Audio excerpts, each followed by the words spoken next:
The streets of New York were alive with movement.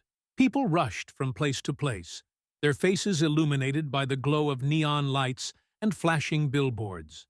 Among the sea of hurried footsteps and distant chatter, one figure stood out, not because he was loud or seeking attention, but because he was completely still.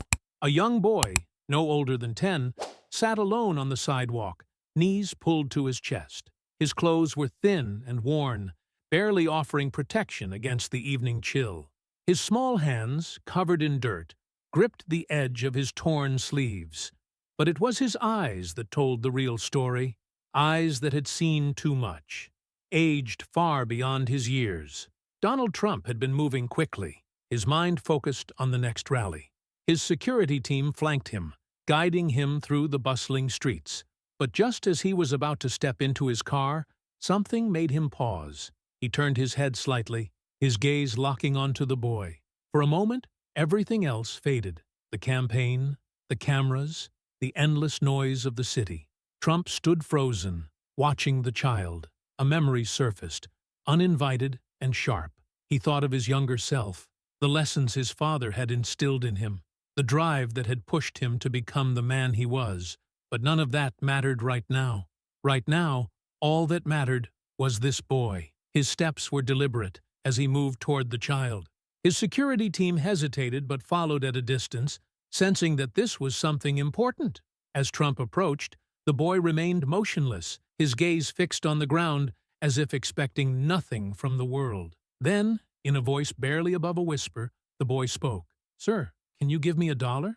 As they stood, Daniel hesitated. "Mister, do you really think things can get better?" Trump placed a firm hand on the boy's shoulder. "Kid, let me tell you something. Life knocks you down. It's unfair. It's tough. But you don't stay down. You get up. And when someone gives you a chance, you take it." With that, he led Daniel toward the waiting car. The cameras continued flashing, the murmurs of the crowd growing louder. But Trump wasn't concerned with the spectacle. This wasn't about politics. It was about a boy, $1, and a future waiting to be rewritten.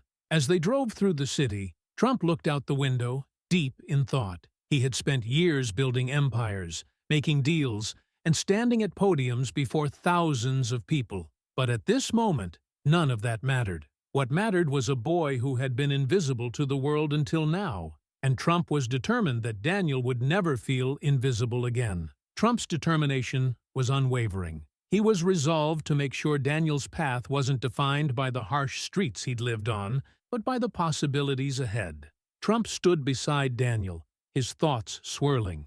It was strange to think that a moment as fleeting as this, an unremarkable pause in the rush of his campaign, could have the power to change so much. But in the pit of his stomach, Trump knew this was no ordinary encounter. For the first time in a long while, he wasn't thinking about rallies, speeches, or the fight for the next big win. He wasn't thinking about the corporate empires he had built, or the millions of people who followed his every move.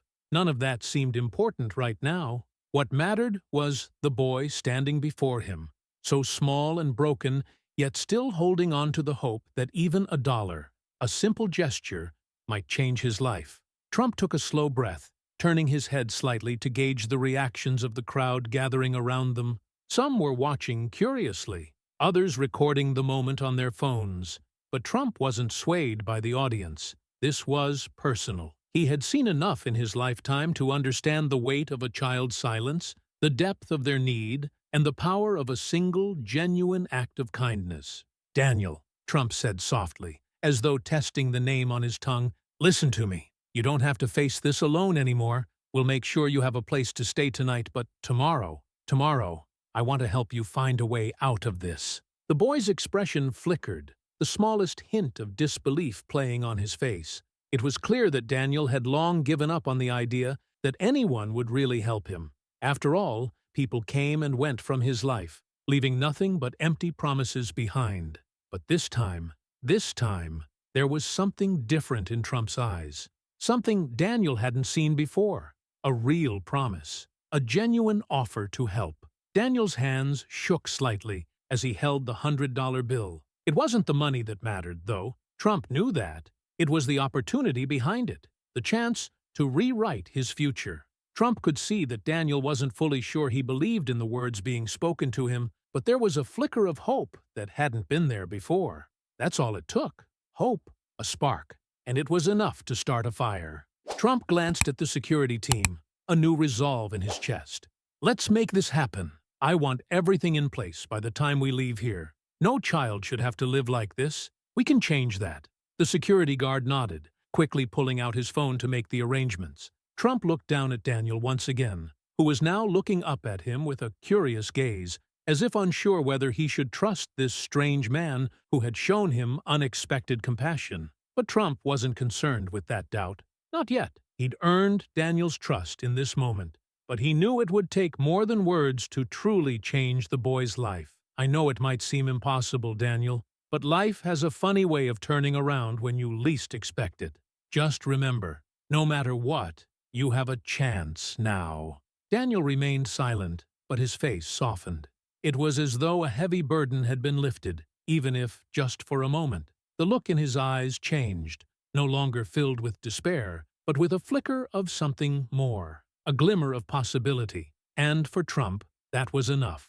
The crowd had begun to dissipate, their curiosity satisfied, but the two of them remained standing there in that fleeting moment of peace. The world around them moved on, but for this brief, fragile time, everything else faded away. As Trump ushered Daniel toward the car, he glanced back one last time, a silent promise in his heart. He wasn't just taking Daniel to a shelter for the night, he was taking him toward a future that could be different. A future where Daniel was seen, heard, and given a chance to thrive. This wasn't about politics. It wasn't about campaigns or rallies. It was about making a difference in the life of one boy, a boy who had lost everything, yet was still willing to ask for something as simple as $1. But what he would receive in return would be far more than that. It would be a future full of hope. As they stood, Daniel hesitated. "Mister, do you really think things can get better?" Trump placed a firm hand on the boy's shoulder. "Kid, let me tell you something. Life knocks you down. It's unfair. It's tough. But you don't stay down. You get up. And when someone gives you a chance, you take it." With that, he led Daniel toward the waiting car. The cameras continued flashing, the murmurs of the crowd growing louder. But Trump wasn't concerned with the spectacle. This wasn't about politics. It was about a boy, $1, and a future waiting to be rewritten. As they drove through the city, Trump looked out the window, deep in thought. He had spent years building empires, making deals, and standing at podiums before thousands of people. But at this moment, none of that mattered. What mattered was a boy who had been invisible to the world until now. And Trump was determined that Daniel would never feel invisible again. Trump's determination was unwavering. He was resolved to make sure Daniel's path wasn't defined by the harsh streets he'd lived on, but by the possibilities ahead. Several months later, Trump received an unexpected letter. It was from Daniel. The letter read, "Dear Mr. Trump, you were right. Life does get better. I'm in school now, and I'm safe. I don't have to worry about where I'll sleep at night anymore. I have hope now. Thank you for not letting me stay invisible. You gave me more than a chance. You gave me a future I never thought I could have." Trump smiled as he folded the letter, his heart warmed by the words. This wasn't about the rallies, the speeches, or the grand gestures. It was about making a real, lasting difference in someone's life, one moment at a time. For Daniel, everything had changed, more than he could have ever imagined. The boy who once sat alone in the cold, invisible to the world, now had a life full of possibilities. And for Trump, that simple act of kindness had proven to be far more powerful than any of his achievements or accolades. It was about showing up for someone when they needed it the most. It was about changing the course of one life, and knowing that in doing so, a ripple effect would be felt far beyond that moment. And for Daniel, the future was finally his to shape.